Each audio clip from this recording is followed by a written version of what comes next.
Bantuan RM 100 SARA akan dikreditkan mulai 9 Februari.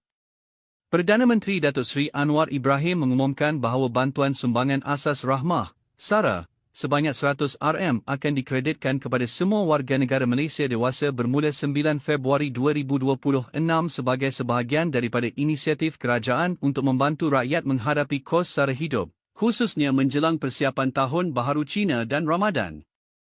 Apa itu bantuan SARA?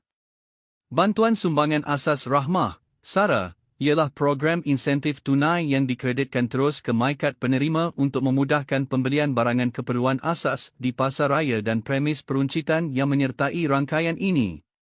Program ini merupakan salah satu langkah kerajaan dalam mengurangkan tekanan keuangan rakyat dengan memberi bantuan tunai langsung. Butiran utama pengumuman. RM 100 SARA untuk semua warga negara berumur 18 tahun ke atas akan dikreditkan pada 9 Februari 2026. Ia bertujuan memberi bantuan keuangan awal menjelang musim perayaan utama seperti Tahun Baharu Cina dan Ramadan. Program SARA ini sebelum ini telah dilaksanakan dan memberikan manfaat kepada sebahagian besar rakyat Malaysia dalam membeli barangan keperluan harian. Selain itu, Perdana Menteri turut membuat pengumuman penting lain semasa ucapan Tahun Baru 2026. Pembayaran fasa lain dan program berkaitan.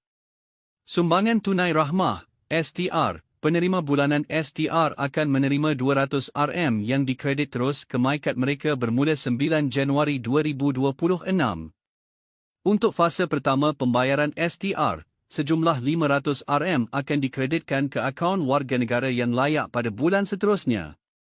Ini selaras dengan usaha kerajaan untuk memperkukuhkan bantuan tunai kepada golongan yang memerlukan serta meringankan beban isi rumah. Matlamat Kerajaan.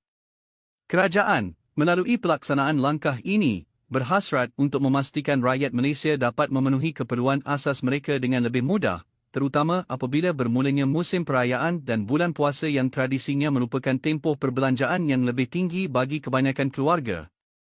Langkah ini juga menunjukkan komitmen kerajaan dalam menangani isu kos hidup secara menyeluruh melalui bantuan berperingkat dan bersasar.